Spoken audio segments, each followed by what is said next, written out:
Welcome to Journeys of Impact. Extraordinary people, extraordinary places, extraordinary change. This isn't just a show, it's a movement in motion. Join Lori as she travels beyond the expected to meet the changemakers, dreamers, and doers who are transforming communities around the world and right in their own backyards. From powerful conversations to unforgettable adventures, every episode is packed with heart, humor, and moments that stay with you long after the journey ends. This is where travel meets purpose, where storytelling sparks action, and where creativity turns ideas into real impact. Through candid interviews, immersive local experiences, and playful challenges, Journeys of Impact brings you closer to the people and places, proving that change doesn't have to be loud, it just has to be real. You'll laugh, you'll reflect, you'll be inspired to see the world and your role in it differently. Because extraordinary change starts with one bold idea, one courageous step, and one ripple that grows into something bigger than we ever imagined. Welcome, your host, Lori McDowell. Hi, everyone.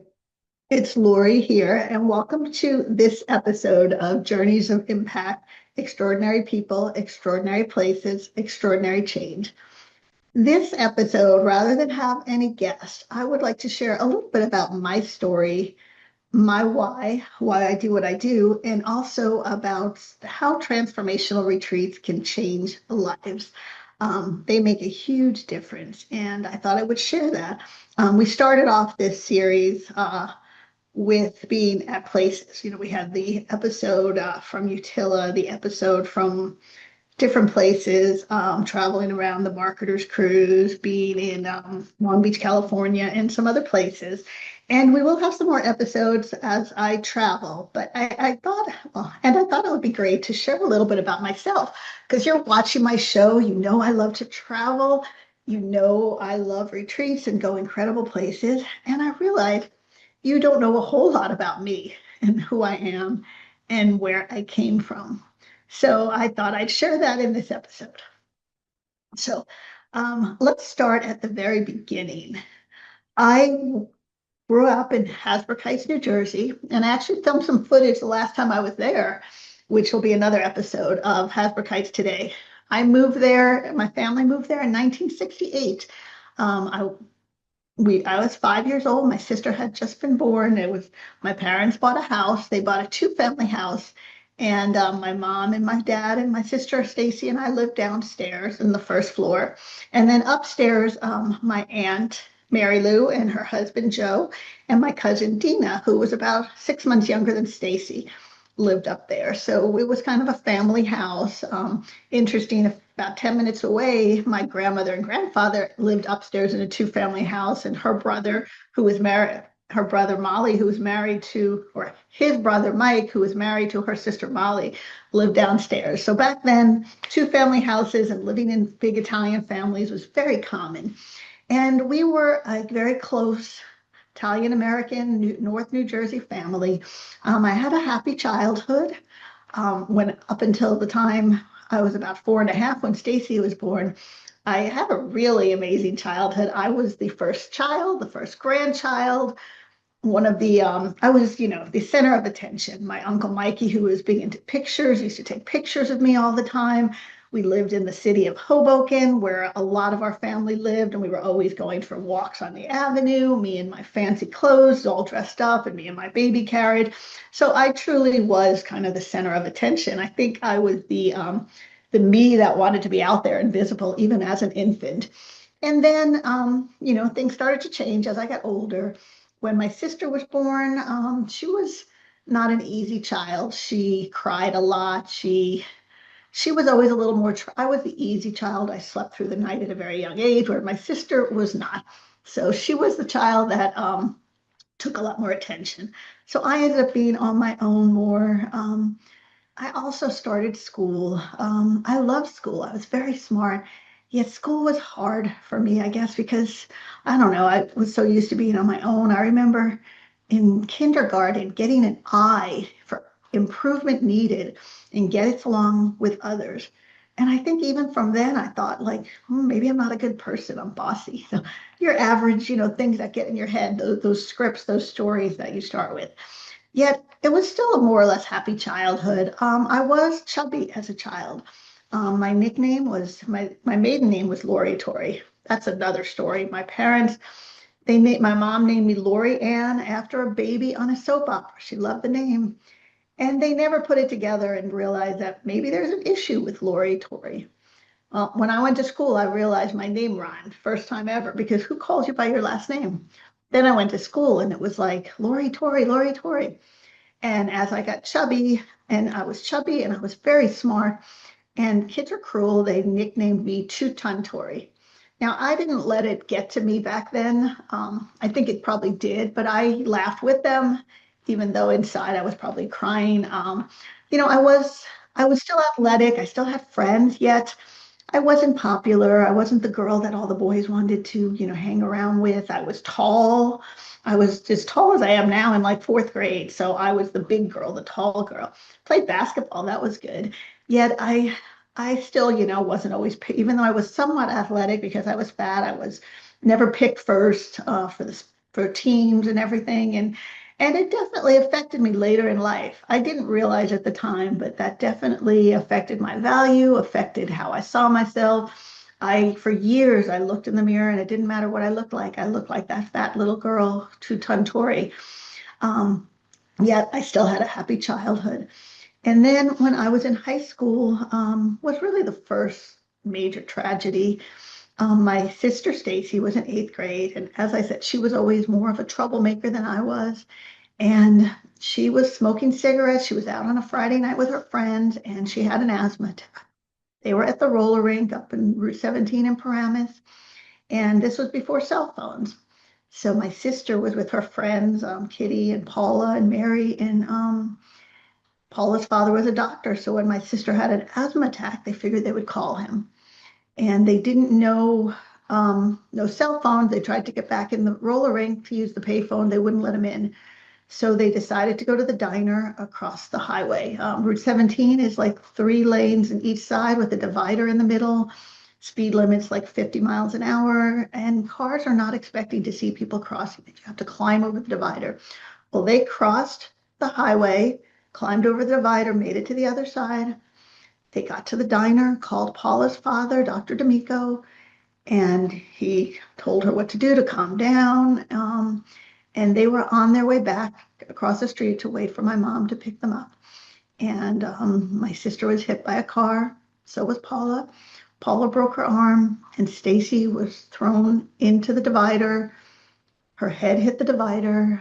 And as my mother was going to pick her up, she saw all these ambulances. And my mom was a worry ward, had always been. She always thought, if something happened, it was going to happen to her. And when she saw the ambulances, her first thought was, oh my God, it's Stacy. And unfortunately, this time she was right. She had to go to the hospital, go in the ambulance. My dad, Friday night was his bowling night. When he came, they called him. He went there too. I was out with friends. I had offered to pick Stacy up if I was home early for my mother and forgot all about it. I could have picked her up, and I didn't. And I think I lived with that guilt because maybe had I been there earlier, she would have gotten the car and it would have never happened. I remember getting home. I think I had been drinking beer. I was probably a little bit tipsy. And when I heard what happened from my grandmother who was at the house, I remember just freaking out and running up to the church and trying to get in and praying that Stacy was okay and how could God let this happen. Um, the church was closed. I remember it so clearly, and I went back home. And eventually I went to the hospital a little bit later the next morning to be with my family. Stacy ended up being in a coma for about 3 months. She lived, yet life was never the same.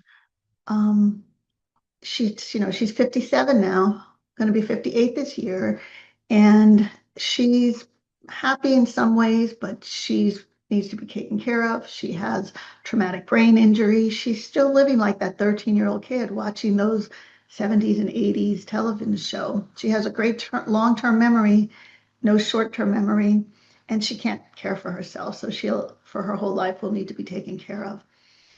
I lost my sister that day in some ways because we had all these plans. Even though we didn't always get along, we figured we'd grow up together, we'd raise our kids together, vacation together, we'd be a close family. And that never happened. And for a period of time, I lost my parents. They were busy with Stacy. They helped me what they could, and I understood, yet I had to figure out college by myself, did a lot of that. They were there to take me to school, yet I became I'd always been somewhat independent, and I became very independent. If there's one positive from that experience, it made me realize that life is short. It made me realize that there's no guarantee. And well, I had always been a bit of an adventurer and putting things and doing things. That really told me that if there's something I wanted to do, I couldn't wait. There was no guarantee of tomorrow. Do it now. And I tried to live my life that way. I still do. I say yes whenever possible. I try things. I do things that scare me. Being scared is part of the adventure, part of the fun. And I push myself to try new things and to always be growing and always be experiencing things. And I think realizing that life is precious and that there's no guarantee helped me live that way. And I hope, I'm going to be 63 in a couple weeks. I hope I have another 30 years to live that way because I've got lots of things. I have plans when I turn 100 to, I'll say run, but it would probably walk, but to do a marathon and set the record for a 100-year-old person doing a marathon. So I've got big dreams ahead. I've got a lot of time and a lot more adventure. And maybe I'll still be doing this TV show then, who knows? Anyway, so that was the first thing that really affected my life, that changed how I saw the world, that made me realize that life is precious. People are precious. We never know if we're going to be around or if they're going to be around or what can happen. So don't put stuff off. Don't waste time. Don't do things. I shouldn't say don't. I'm going to say do. If you want to do something, do it. If you want to try something, try it. If it doesn't work out, try it again. Try it differently and experience life. Because life has tragedies and life has so much good to it. Bad things are going to happen no matter who we are. And sometimes it feels like they're all happening to us and other people live their life and nothing bad ever happens. And bad things happen to all of us, and suffering is optional. We can let the bad things affect the rest of our life, or we could move on, we could learn, and we could realize that life is beautiful and the world is amazing, and there's so much to experience, and not let those bad things hold us back. So that's the first thing I want to share. Something happened again about a year later, maybe a little bit less. I was in college and I went to school, University of Pennsylvania in Philadelphia, studied chemical engineer, and I was coming home to visit my family. It was a Friday night. My dad was probably bowling, so he wasn't home yet, but my sister was home from rehab. My mom was there. My mom was making lasagna, one of my favorites. And I was excited to get home to spend the weekend with my family. I could almost smell the lasagna. I was really excited. It was Friday night, a little over rush hour, and I was on the New Jersey Turnpike driving home. I was near Newark Airport. And I remember it was winter, so it was dark. It was about 6 o'clock at night, maybe 6:30, so the end of rush hour. And it was raining really hard. And I was excited to get home, and I was hungry, and I was in a rush, and I like to drive fast. I still do. So I was in the left lane, and I was probably driving faster than I should have been. And I remember Prince was playing. This was the early 80s. Prince was playing on the radio, Little Red Corvette. So I'm bopping to the music. I'm listening to Prince, and my car hit a puddle, and I started to lose control of the car. I was in the left lane, and I was going faster than I should have been for the conditions. And I kept thinking, okay, I learned this in driver's ed last year. What did I learn? I know we don't step on the brake. I think I give it a little gas. I think I turn into the skid. Well, whatever I tried, the puddle was too big, the road was too wet, and it didn't work. And suddenly my car started to turn and it started to spin. And suddenly I'm facing oncoming traffic and there's headlights coming towards me. And all I could think was, please, God, don't let me die. Don't let me be seriously hurt. My parents can't lose another child. They can't deal with this. And I remember bracing for impact. And it felt like an hour. All my life was really flashing behind my eyes, and I was just ready, just praying I would be okay and that it wouldn't be that bad. I knew I was going to crash. I just wanted it to be okay. And it was probably about 10 seconds. And I don't really remember what happened. And I just remember finding myself on the right shoulder facing forward. And I remember looking around and thinking, am I dead? What happened? I seemed to be okay. My car was still running, and I'm looking at the car. Didn't seem to be crashed, no dents. And then I remember thinking, like, oh my God, I must have caused these horrible accidents. There's probably like a 10-car pileup out there because the road was full. It was just after rush hour. And I looked out at the road, and traffic was still going by, like nothing had happened. And I couldn't believe it. It was divine intervention. It was amazing. It was like my car had been picked up from the skid and gently placed on the shoulder. I went across 3 or 4 lanes of traffic. I didn't hit anything. I did a complete 360. No other cars hit anything, and I was safe on the side of the road. And at that moment, I knew that God had saved me. I knew something was meant for my life, that I had a purpose. I was meant for something bigger, some amazing purpose. I was going to change the world. I didn't know how. I didn't know when. I just knew deep in my soul that, Lori, you are important. You were saved for a reason. And I spent the rest of my life looking for that purpose. I got home. I didn't even tell my family. I was still shook up, but I figured they didn't need to know about the near miss.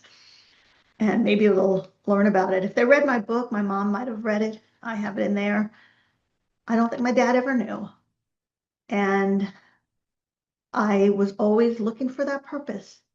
I graduated, got a chemical engineer degree, got an environmental engineering job, thought maybe I'd clean up the world and that would be my purpose. I went to grad school, thought maybe I'd invent something amazing, got a PhD, started another job. I got married. I had my son, Hunter, always looking for that purpose. I'm going to invent something. I'm going to run something and change the world through my employees. My son is going to be amazing and change the world. Some of that might have happened. I wasn't aware of it. My son can still change the world. Yet I was always looking for something, and I never quite found it. I have a happy career, 30 years as a chemical engineer, a little bit more. And I had some great jobs, and I worked with amazing coworkers. I had great clients. I did good things. Yet that purpose always eluded me. Something was always missing. I was never, ever 100% fulfilled. And I was looking, and I thought, maybe it's me. Am I missing something? Maybe I can't be happy. Relationships, life, friends, something was always missing. Yet I still believed I had that purpose and I was going to find it. I went through life, like I said, my father passed away. I miss him to this day. He was, we were close. He was so important to me. He never believed in himself the way I believed in him, but he was an amazing person, funny, and people loved him. And I wish he realized how great he was. And I know I'll be with him again someday. My grandma, who was also very close to me, passed away, and I miss her. And other family members, grandfathers, aunts, uncles. We lost people. We grow up. I had friends that passed away, and I made new friends. And I met a lot of people. I had great clients and great coworkers, and had a couple different jobs. And then about 3 years ago, I was working in a job. It was probably my favorite job so far. I had been there for 10 years. When my boss retired, we were doing good things. I thought maybe I'd get offered his job. I didn't. They brought someone in from another division, and he and I never quite hit it off. Maybe it was because I felt like I deserved the job. I think it was because we had different values. He and I didn't believe in the same things, and he wanted me to change to be who he wanted me to be, and I pushed back. I wouldn't do some of the things he asked because I didn't believe they were right. And I was old enough and had been there long enough that I thought, it's okay. I have the right to push back. I'm not going to bend. Well, I was fired from that job in pretty awful fashion. I drove 4 hours to a meeting. When I got there, it was a 2-day meeting. I went to check into my hotel. I was told my room had been canceled.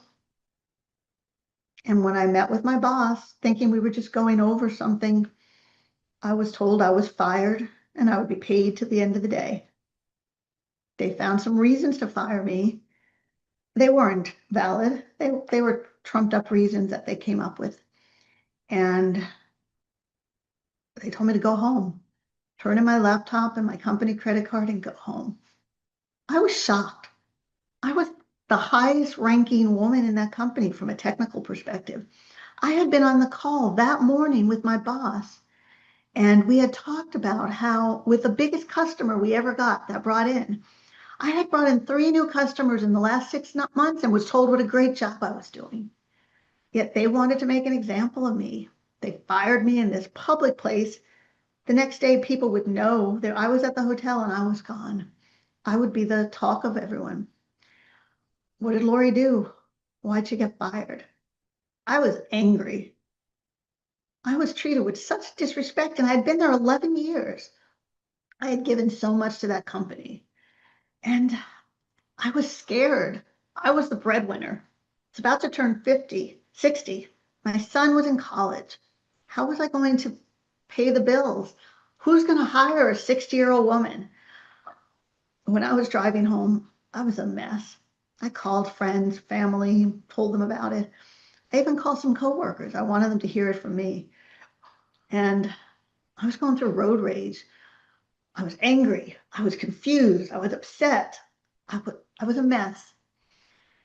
And then suddenly I realized I didn't have to go to work tomorrow. And it was like, a weight was lifted off my shoulders. I felt 50 pounds lighter. I didn't have to go to work tomorrow.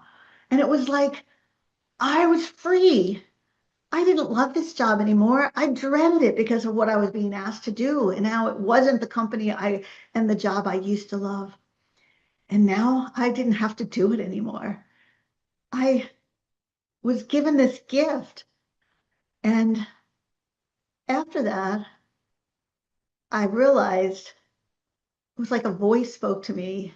Maybe it was my intuition, the voice of God. And it said, Lori, isn't it time to go live your purpose? It's now. And I knew I wasn't going to take another job. Sure, I applied for some, I interviewed, but I wasn't going to accept a job. I was going to do something important to me. I wrote a book. I always wanted to write a book and I didn't have time. I wrote the Reinvention Mindset. And that book showed me my purpose. My purpose was to live an amazing life. My purpose wasn't outside, it was always inside of me. My purpose was to be the extraordinary person I was created to live a life of joy and love and helping others and loving myself, loving the world, making a difference. I didn't know exactly how I was going to turn that into a business, yet I knew it was my purpose. And I knew I was meant to share it with others because that was everyone's purpose. All of our purposes are to be the perfect person we were created to be our true self, to change the world by being who we are and loving ourselves, loving others and connecting. And I was going to do that. I took coaching classes, became a coach, got certified in all different types of training and energy work and a lot of things. And I was going to live that purpose. So that's my story. And I can truly say today, I am living my purpose. And the bad things still happen. There's still tragedy in the world. There's war, there's disasters, there's disease. And life is still hard at times. I don't have all the answers. And I know what my purpose is. It's to be me. It's to be authentically me, to love myself as me, to love everybody else, and to make the world a better place every day, to improve the world every day. So that's my story. And I'm going to come back and I'm going to talk. That's my why. And we're going to talk a little bit about retreats and how I found the Done For You and Run For You retreats to be my purpose and to be the business I'm creating that's going to make a difference in the world. So when I come back, we'll talk a little bit more about the ripple effect, about doing well and doing good, about the power of transformational retreats. But for now, let's pause and take a word from our sponsor. Hi, this is Lori McDowell. I am the founder of Reimagine You Strategies and the creator of the Done For You, Run For You Transformational Retreat. Are you a successful business owner who wants more? More impact, more income, maybe even more fun? And do you want all of that without doing more work? Well, that's all possible for you. And retreats are an amazing way to do it. Retreats help transform the host. Retreats help transform the attendee, and they can transform your business. They can give you more impact, more income, and more fun, more adventure. They can take a business that's kind of at that part where you're trading dollars for time and help it get to the next level, scale you. I think it's easy to make hundreds of thousands of dollars from the right retreat. And with Done For You, Run For You Transformational Retreats, we make it all easy.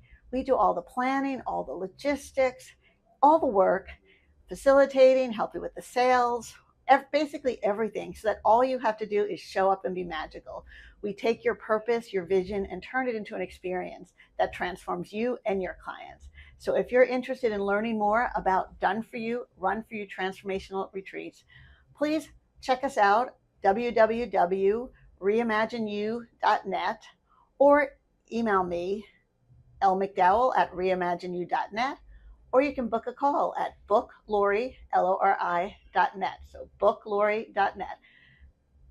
I can see you with a retreat. It can truly change your life and your business. Thank you. As I go through life, I meet many people who are stuck, people who are unfulfilled, unhappy. They don't have control of their lives. They don't know how to live the life they desire. I wrote a book that will show you how to become empowered, how to live the life that you dream of, a life filled with joy.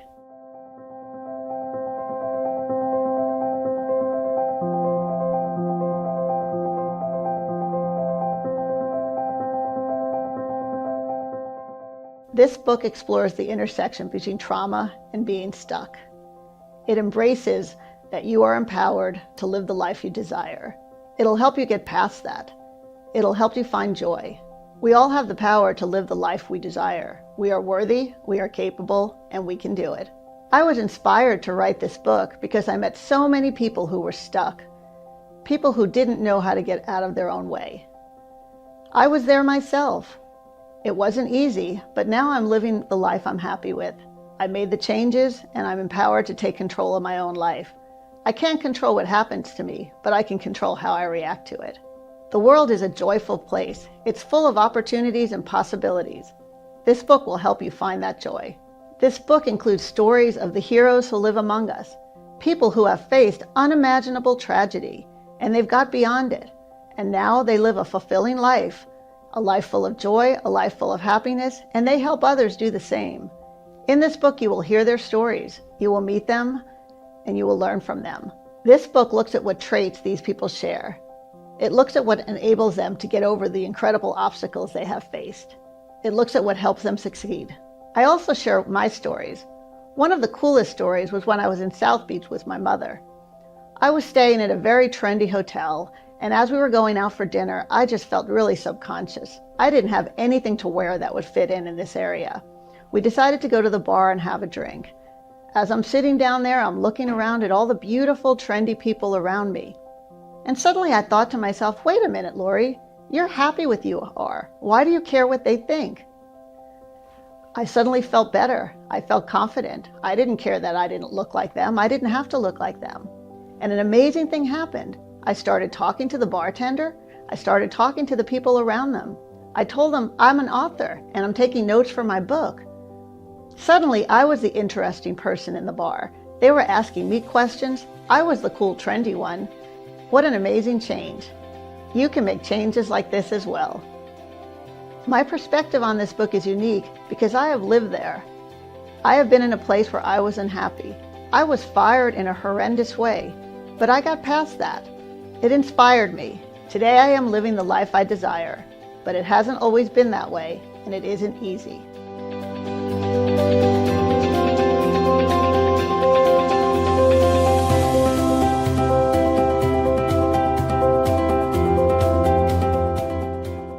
In this book, you will laugh. Maybe you will cry. It'll bring out your emotions, but hopefully you'll learn something. Hopefully this book will teach you how to focus, how to change what you want to do, how to take control. In this book, I am sharing stories from my life and the life of others. These are stories full of hope, stories full of joy, stories full of love. My wish for this book is that it will inspire you, that it will inspire those who are unhappy and want to change their life, that will inspire those who are stuck or those who are struggling. I want this book to help you get what you deserve. I want this book to help you live the life you dream of. You will love this book if you're thinking about a change. If you're thinking about a career change, maybe starting your own business. You will love this book if you're stuck. And you will love this book if you just want a little bit more. More happiness, more success, more fulfillment, more joy, even more love. My name is Lori McDowell, and I am the author of The Reinvention Mindset.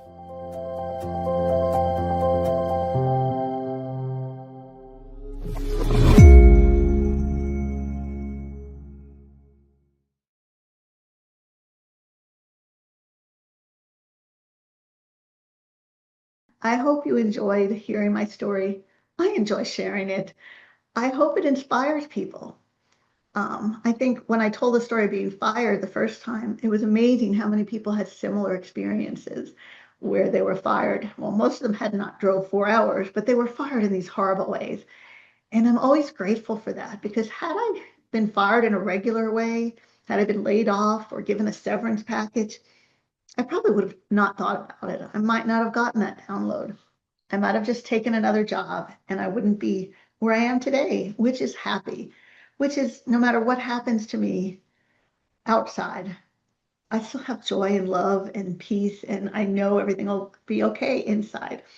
And I knew that even when I was struggling, when I wasn't making any money, when I was worrying, because I had that purpose.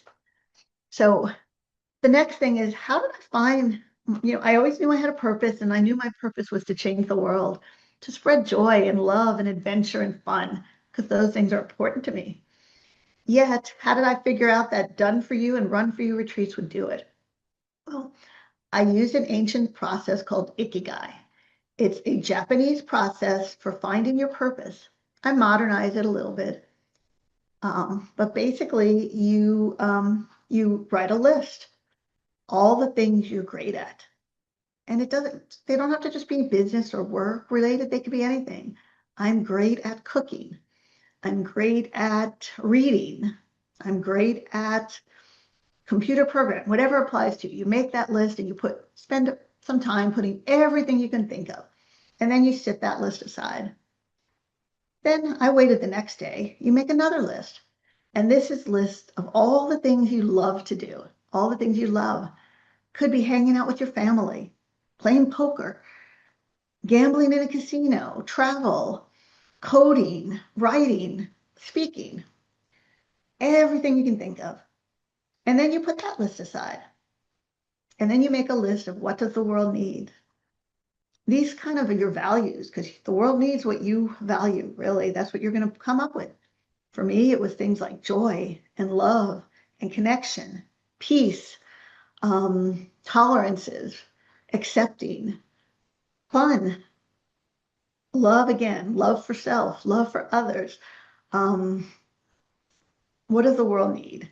The world needs us to connect with each other, different cultures, diversity. And then the last list is what will people pay for? They say people will pay for wealth, health, sex, relationships.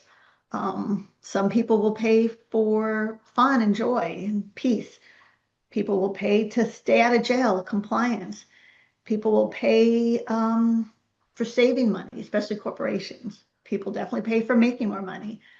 And I asked ChatGPT to help me with that one. So I put what I thought and I said, if you could think of anything else. And then I modernized the process. I took all these lists and put them into ChatGPT. And I said, this is what I love. This is what I'm great at. This is what the world needs. This is what people will pay for. Give me 10 possible businesses that I could run. And it gave me a list. And of the 10, 3 or 4 of them were something I said, wow, I might enjoy that.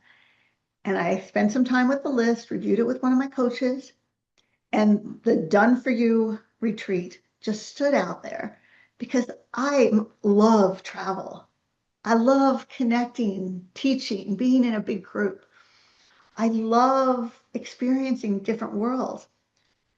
I love being creative and creating amazing experiences and taking an idea and turning it into an event. I love details about planning and, travel. Planning a vacation is almost as much fun as having a vacation. I love facilitating events. All of that just hit me because all of those things were things I love and things I'm good at. And yet there's always people, the stuff that you take for granted that you're good at and that you love, there are people that hate it. There are people that can't do it, don't want to do it. And I realized this was one of them. A lot of people want to have retreats, and more than 70% of them don't want to plan a retreat. They hate the organizing. They're not good at picking out a place or anything. They don't see the creativity. So not only was this something I love doing, I realized it was something that people would pay for and they wanted and they needed. And it helped me create that ripple effect. Because if I just served clients, it was me and their clients. But this way, I help clients plan a retreat. And then those retreats go to all their clients who come. And then maybe their clients want to plan a retreat. And then it rippled the effect I could have, how many lives I could change, how much of a difference I could make, how many people could experience a transformational retreat, which could change their lives. It always reminded me of that old commercial that if you told 2 friends and they told 2 friends and so on and so on. And it is the ripple effect that changes the world for all of us. Very few of us are going to speak to 1 million people. And we can affect 1 million people because if we tell 2 and they tell 2 and that message just gets shared, think of all the lives we can touch. Think of all we could change. That one small thing we do every day to make the world a little bit better has a huge ripple effect. And it doesn't have to be a big thing. It's the ordinary things. Having a retreat and inviting someone who may never have thought they could go to a retreat or would even consider it and telling them, I'd love to have you there. I'd love to learn. I think we have a lot in common. It'd be great to learn more about you. Or the people you see when you go on a retreat, the cultures you meet, the people you meet. Fiji changed my life. It wasn't the city or the country or the island or the beauty. It was the people that lived there. Didn't matter how much they had. They were so happy and warm and welcoming, and they inspired me. So retreats can change lives. They can change the lives of the places they're held.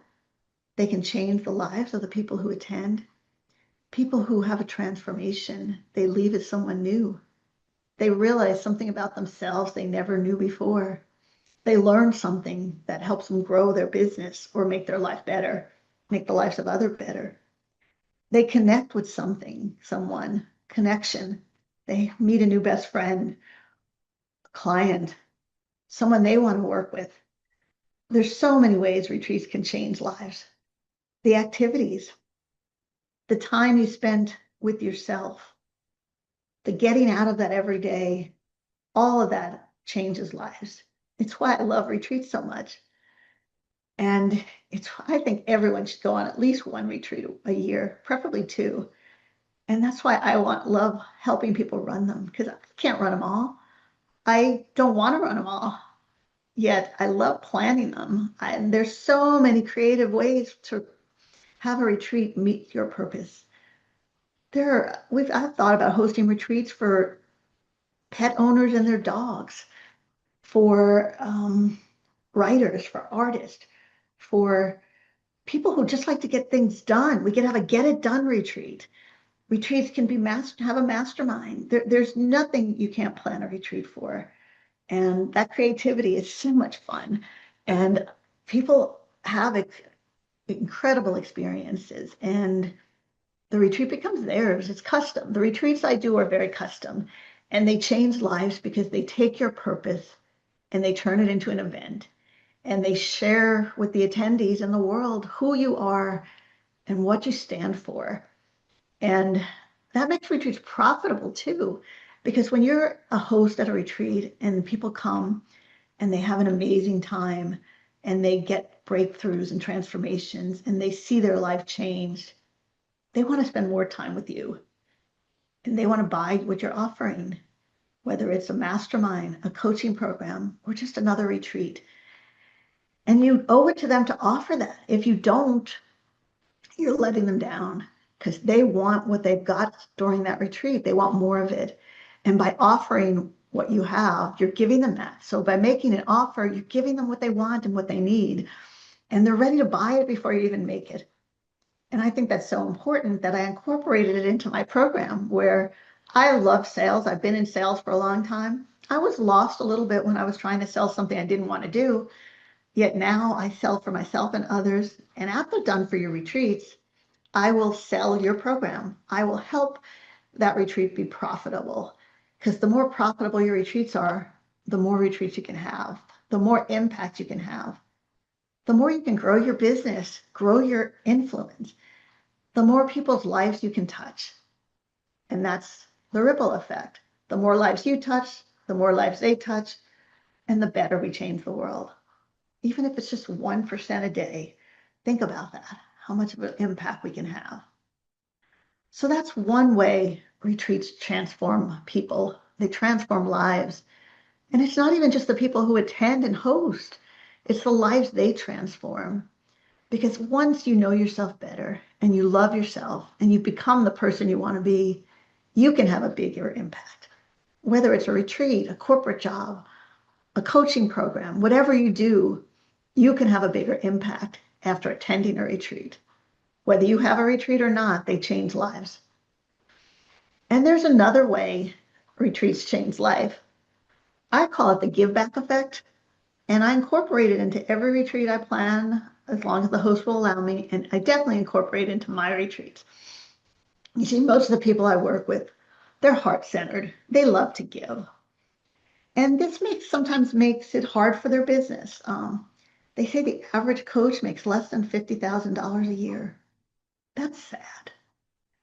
The reason why is because coaches are heart-centered. They love to give. They want to help people. So they give away their trainings. They lower their prices when people can't afford it. They discount. That doesn't help anybody. Let me say it again. That doesn't help anybody. It doesn't help you, the person giving it away. Because if you give it away, you don't make money. And if you don't make money, your business isn't going to last. The more money you have, the more impact you can make. It takes money to make an impact. And money's not bad. Money is a tool to allow you to do what you want. And when you want to make an impact, think of the impact that someone like Bill Gates could make. Richard Branson, they could make a huge impact. Money helps you make an impact. And if you give stuff away, if you give away your value, your business cannot survive and you cannot make the impact you want. So it doesn't help you. And it doesn't help the people you're giving it to. There's something so empowering for them to earn the money and buy what they really want. That's important. When it's given to them, it's not worth as much. The value's not there. You have to earn it. It gives you that feeling of pride when you buy something, of fulfillment when you earn the money and you find a way to buy what you want. That's something that you can't be given. When you're given something, you lose its value. I mean, it's that old saying, you can give a man a fish or you can teach a man to fish. What's more valuable? Teaching the man to fish, the woman to fish, is so much more valuable than just giving them a fish. So you help yourself when you don't give away your product, and you help the people who are receiving it when you don't give it to them because they figure out how to afford it. They earn the money to buy it. They are more valuable and learn to love themselves and trust themselves when they do that. So it benefits people when you let them pay for stuff. So what's a heart-centered person to do? We want to change the world. We want to give back. And that's where the give back effect comes in. We incorporate philanthropy, strategic philanthropy. I call it the giving back to the local communities into everything we do. It can start by putting in, figure out where your retreat is. Find something in that region you can help. You can talk to like the local community, you can talk to visitors bureaus, talk to wherever the resort is and say, we want to spend a half a day giving back. Can you recommend some places? In Fiji, the Fiji Tourism Board recommended Loloma Children's Home. And it's an orphanage and a home for mothers and their kids when the mothers need a little help. And we went there, we spent a half a day there, and it was the most valuable day. Everyone loved it. It was everyone's favorite day. We met these children. They shared their dreams, what they wanted to be. They showed us around their home with so much pride, the farm, the animals they were raising, and the crops they were growing. We played with them. We sang with them. It was the best day. We got so much out of it, and they got so much out of it. And not only did it end at the retreat, but we continued to raise money for them and do stuff to give back. That was so valuable that I would have paid more for the experience. It made that experience premium.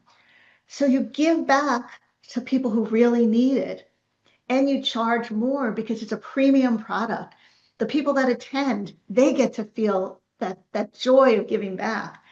They get a tax deduction. They get to do something that really lights them up and change the world in ways that are outside themselves. And they'll pay more for that. So you get to do good for the world. You get to do well. You can do the same thing by charging and giving a percentage of the fee. So if your retreat is $3,000, $4,000, maybe you donate 10% or 5% of every sale and you give it to that charity. And you can be creative. Have the charity match the theme of the retreat. Have the charity match the location. We're doing a retreat on visibility and on women finding their voices. And we're thinking maybe we'll have, I don't know, maybe we work with Dress for Success or a women's home. Maybe we go and spend the day and teach them how to find their voices. And we don't tell everybody to bring some business clothes or some, purses or something to help them. We were in Honduras and we did a beach cleanup. We were on a beach resort and we helped clean up a beach. I once did a team building retreat all about team building. And we had a team competition where we built bicycles and made that a competition. And then when the bicycles were done, we took the bicycles and donated them to a children's shelter to children who never had a bike and got to see the joy. So there's so many ways to give back. And you can even do it with events. One of my friends did a workshop and they charged $27 for the workshop. And that workshop, that $27 went to Kiva, which is an amazing charity that helps microloans to people who deserve them.